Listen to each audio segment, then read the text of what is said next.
There's a sound on. There's a sound on. Oh, yes. Yeah. Okay. Working. Hello. Good morning. Good afternoon. Good evening, Earthlings, wherever you may be. You're not here, Graham. Move over. Cheers. Cheers. Move over, mate. Get your chair out. Your chair out. That's it. That's better. I don't want to take up all your picture. That's You're right. like a dwarf in the background now. Like Harry with Meghan. Their pictures. He's always really It little. makes me look huge now. Look. Look at your suntan. Lack of. Hey. Deary me.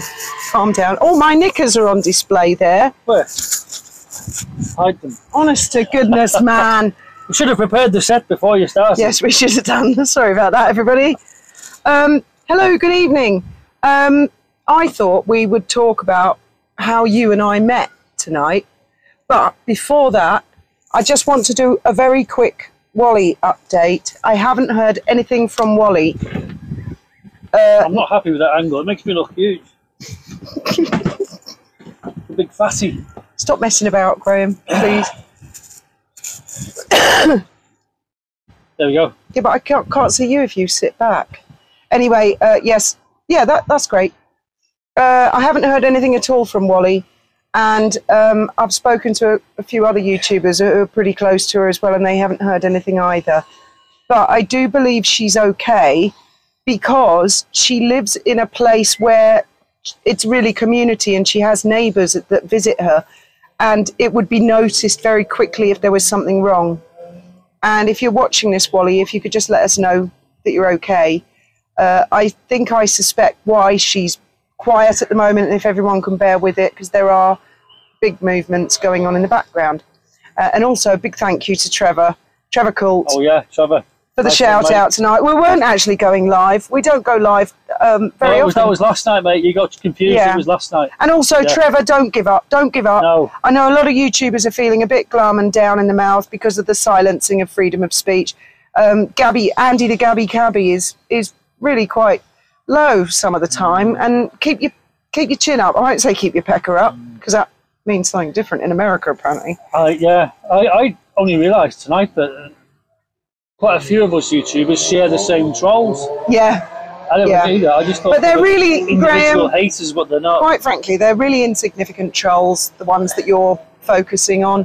The major ones have largely zipped it because they know they're really in the shit. Anyway, the video's not about that, and if we go on too long, my phone splits it into two videos. Oh, no. We can see that we're at 2 minutes 52 seconds. Yeah. So what's your time limit before it splits? Round about 15-20 minutes. Oh. So anyway, how did we meet? Firstly, how did you end up being in Shoreham? Because you're a Scouser. My mum ran away with the vicar in 1969, and they went to live in Brighton together. I've said this before. Yeah, but you got out of prison. And Well, I didn't like living up north, and so my mum's living down south. I went to school in Brighton. I went to Portslade Community College for a while. So you spent half your time up north, half your time down south. 6 months with my mum, 6 months with my dad. You know, when I was in my late teens, I suppose. And anyway, I got out of jail, and after my dad died, I just thought, that's it. I don't want to live up north anymore. I had a house up north in Liverpool, and I didn't want to live there. There's too many criminals, you know. So you came down to Brighton and met me and my mates, including David, if anyone remembers that. No, you never met David, I've never met proper criminals down south. So you learnt to fly at Shoreham Airport. Yeah. And then you... being drowned out by a clap. All right, stop it. Don't, because I've been up the hospital all morning. I'm totally supportive. We're not ill. I had to go with a friend. Anyway, so then you started your own flying club, didn't you? I did, yeah. Now, my mate Thomas wanted to learn to fly.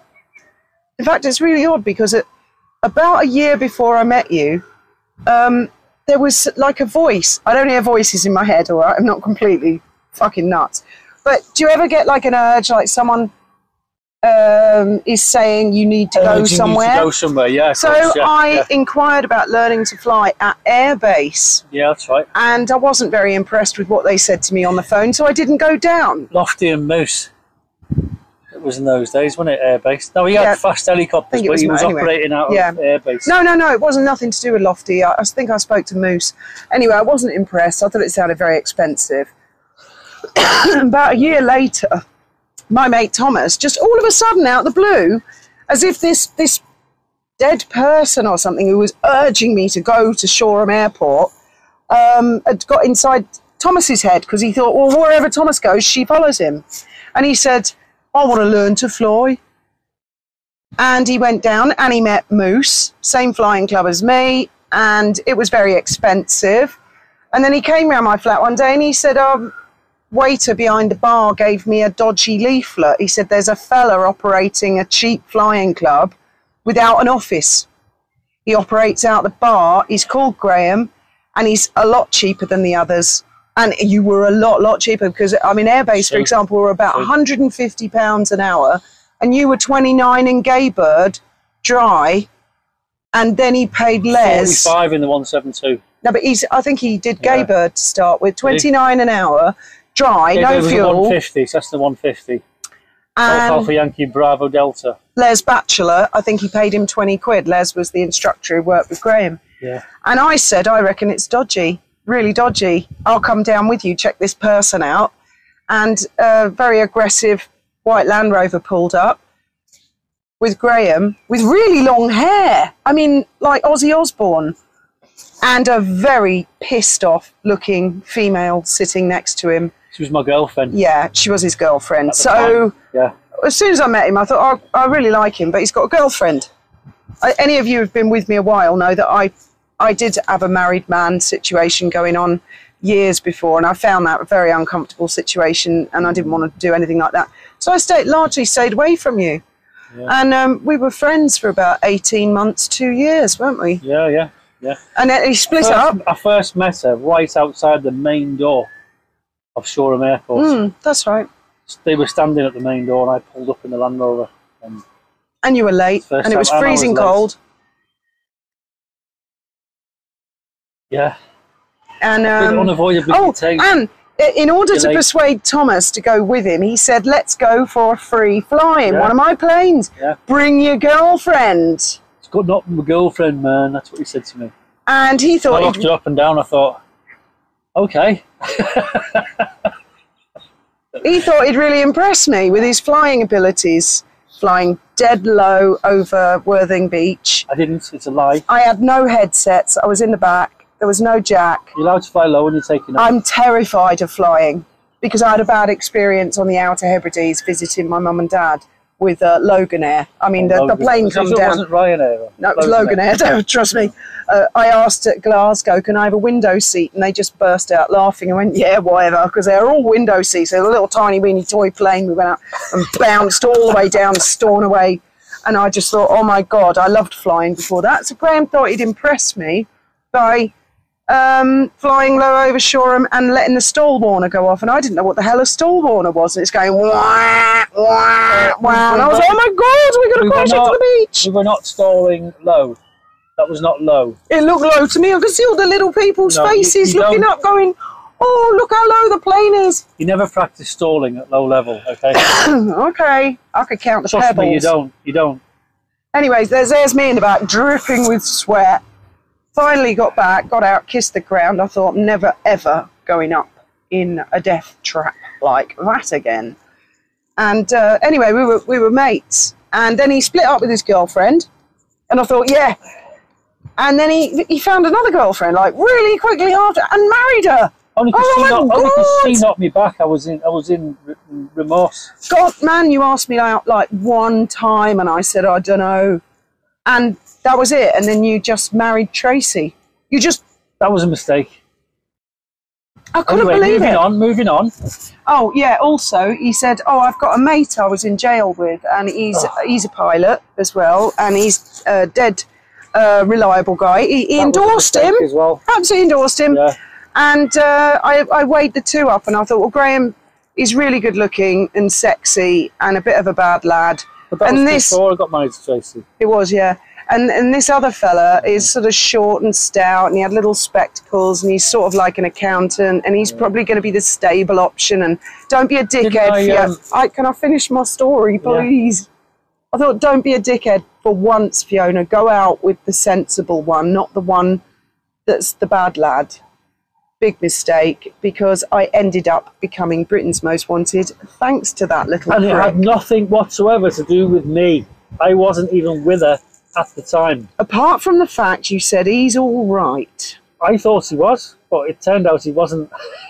He wasn't at all. And there's a very... Seemed all right to me. I won't name her, and it's not Natasha McClone or however. She used to be called Natasha Taylor, my school friend. It's not her. But there's another very famous household actress in the UK. After he'd ruined my life, and I ended up on the run for his doodahs, he hooked into her, and he ruined her life. But luckily, she's got her life back on track now. I won't say her name. No, don't, because I always promised I wouldn't. In fact, she's playing she's got a massive part. Oh, she's playing a character a little bit like me. Anyway, if she wants to announce herself, then she can. But we're not going to say who. But yes, she's a very famous actress on she hates television and theatre. She hates him. She hates him. He ruined her life. And anyway, I said, he ruined your life? Did you end up on Crime Watch? No. They were on the phone for hours swapping notes. 7 hours. Going, the bastard. Oh, that's right. Oh, she was up there. Oh, unbelievable. Anyway, and she invited us to the theatre, didn't she? We went to what the play was, because that would give it away. But thank God she's back on track. She's back up there. But anyway, that's how we met. Remember me doing loops and rolls over your house? But you were a lot higher than you were over Worthing Beach. Well, of course, you've got to be high. You can't do aerobatics down low, otherwise you do a Douglas Bader, don't you? And again, I'm not into aeroplanes, and he's not into boats. So all my efforts were wasted completely because he just doesn't like pilots and planes. I don't like flying very much. And they were all pilots. Thomas qualified. So Thomas was a pilot. This other fella, I shall call him Julian. He was a pilot of sorts. And, of course, Graham was a pilot. Well, they were all of them were pilots. So they were really nice people down at Shoreham. Fantastic crowd. I miss them. Well, a lot of them have died, haven't they? And for all you people who slag flight sims off, guys, I got a computer in the flying club. I got a big screen computer, the joystick and everything, the handlebars, the rudder pedals, the throttles, the lot. And all the pilots were queuing up for it. You couldn't get enough of it. They loved it. And in those days, it was just a screen. There's no VR. VR's like, whoa. Do you know what you should do on your channel? Because Graham has... well, I won't say the website because of the trolls, but he's a very, very big, well-known flying instructor on flight sim. On all my so he's got thousands and thousands of students. You should do a flying, because a lot of people don't do the flight sim because it's tricky, it's difficult. So you should just do a simple flight sim. It's dead easy. What's the hard bit's paying for it? Because it's really expensive. But if you learn to fly in VR, on your flight simulator, on your computer at home, it's double safe, because unless you fall off the chair, you're not going to get hurt. And you learn everything you need to do for nothing. And also, by the time we got it together, I mean, we'd all been arrested by Skerritt, not Graham. He was nothing to do with it. I wasn't even going out with her. But me and Julian had been, we'd met Steve Skerritt, let's put it that way.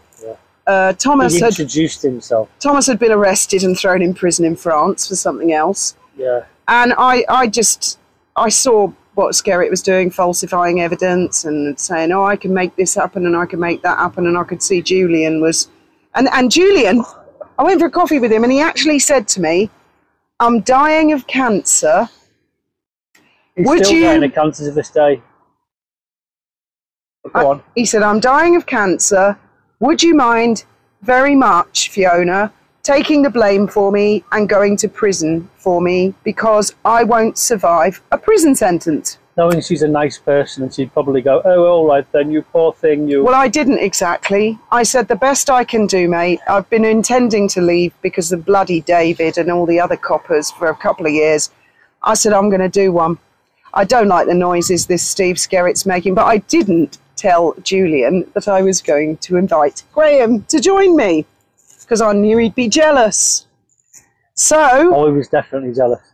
Yeah, so I said, yeah, all right, and I'll keep your name out of it. And Graham and I disappeared at the same time. Julian got suspicious, started feeding Skerritt with information and making stories up about Beachy Head. And guess what? After being on the run for 3 years, I come back and he hasn't got cancer at all. He never did. And he never got arrested either. He was Skerritt's little pet. And, even worse, he spoke to my sort of sister-in-law and he said, and I'm going to use his accent, do you know what? She brought it all on herself. How's that for cheeky?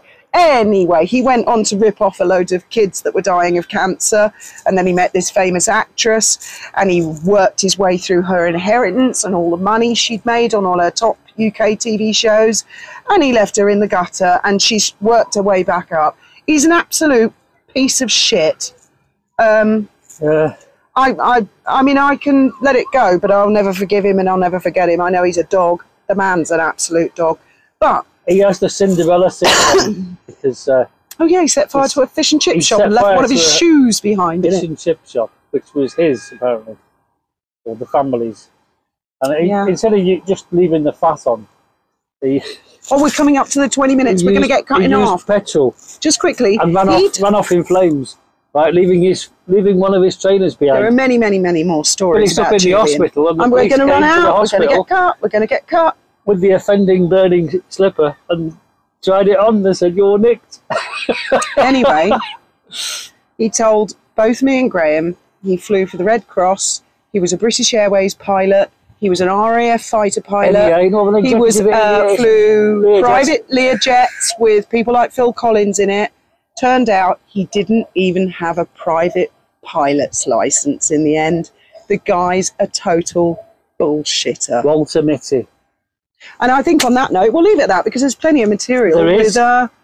Catch you next time. And I will let everybody know as soon as I know anything about Wally. Good night, and may your God go with you.